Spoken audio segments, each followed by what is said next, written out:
في عشرينيات القرن الماضي قام عالم الرياضيات الألماني ديفيد هيلبرت بتصميم تجربة فكرية مشهورة ليظهر لنا مدى صعوبة فهم عقولنا لمصطلح اللانهاية.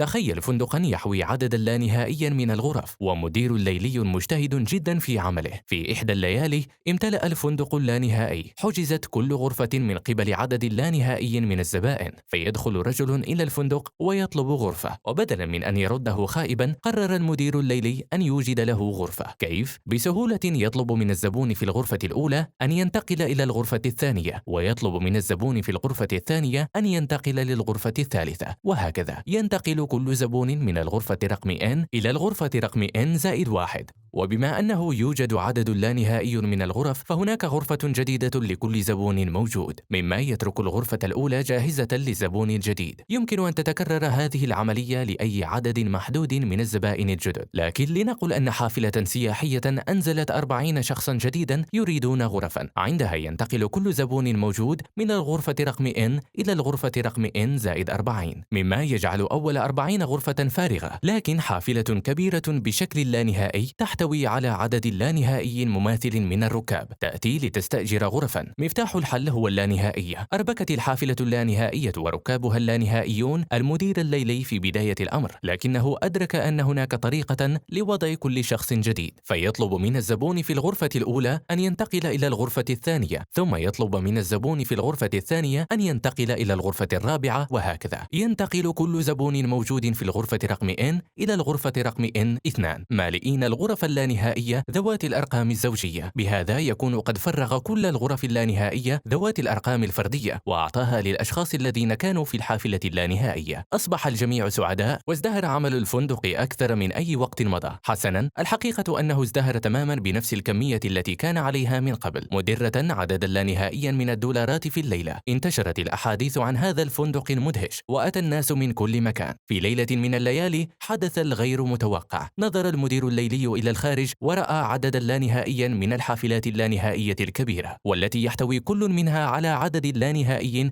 مماثل من الركاب. ماذا يمكن أن يفعل؟ إذا لم يستطع أن يجد غرفا لهم، فسوف يخسر الفندق عددا لا نهائيا من الأموال، وسوف يخسر وظيفته بكل تأكيد. لحسن الحظ تذكر أنه وفي حوالي السنة 300 قبل الميلاد أثبت إقليدس أن هناك عددا لا نهائيا من الأعداد الأولية. لذا لإنجاز هذه المهمة التي تبدو مستحيلة، أي إيجاد غرف اللانهائية للباصات اللانهائية الممتلئة بالمسافرين اللانهائيين المتعبين، قام المدير الليلي بنقل كل زبون حالي إلى أول رقم أولي 2. لذا القاطن الحالي في الغرفة رقم 7 سينتقل إلى الغرفة 2 في قوة 7، والتي هي الغرفة 128. ثم يأخذ المدير الليلي الأشخاص في الحافلة اللانهائية الأولى ويعطيهم الغرف التي أرقامها توافق الرقم الأولي التالي، وهو 3، مرفوع إلى قوة توافق رقم مقعده في الحافلة. لذا فالشخص في المقعد السابع في الحافلة الأولى سيذهب إلى الغرفة رقم 3-7 أو الغرفة رقم 2187، ويستمر الأمر كذلك لكل الحافلة الأولى. أما ركاب الحافلة الثانية فترفع القوة للعدد الأولي التالي وهو 5، والحافلة التي تليها تأخذ القوة للعدد 7، وتتبعها كل حافلة القوة للعدد 11، القوة للعدد 13 إلى آخره. وبما أن كل من هذه الأرقام ليس لها إلا رقم 1 والقوة الطبيعية للأساس الأولي كعوامل، فلن يحدث تداخل بأرقام الغرف. كل ركاب الحافلات سينتقلون إلى غرف باستخدام خطط توزيع غرف فريدة مبنية على أساس أرقام أولية فريدة. بهذه الطريقة يمكن للمدير الليلي أن يحسب حساب كل راكب في كل حافلة، على الرغم من وجود بعض الغرف التي ستبقى فارغة كالغرفة رقم 6، لأن العدد 6 ليس قوة لأي عدد أولي. لحسن الحظ فمديره لم يكن جيدا جدا في الرياضيات، لذا فوظيفته بأمان. استراتيجيات المدير الليلي قابلة للتطبيق، لأنه وعلى الرغم من كون الفندق اللانهائي كابوسا لوجستيا محتما، لأنها تتعامل مع الطبقة الدنيا من اللانهائية بشكل أساسي، اللانهائية المعدودة للأعداد الطبيعية 1 2 3 4 وهكذا. أطلق جورج كانتور على هذه الطبقة من اللانهائية اسم F0. نستخدم الأعداد الطبيعية لغرف الفندق مثلها أرقام مقاعد الحافلة. إذا كنا نتعامل مع فئات أعلى من اللانهائية كالأعداد الحقيقية الحالية لن تكون بنى هذه الاستراتيجيات ناجحة بعد الآن، بما أننا لا نستطيع أن نحصي كل الأعداد بشكل منظم. الفندق اللانهائي ذو الأرقام الحقيقية يحتوي على غرف ذات أرقام سالبة في القبو وغرف كسرية، لذا فعلى الشخص في الغرفة 1 2 أن يتوقع دائما أنه سيحصل على مساحة أقل من الشخص في الغرفة 1، وغرف أرقامها جذور تربيعية كالغرفة جذر 2 والغرفة رقم جذر، حيث سيتوقع الزبون أن يحصل على تحلية مجانية.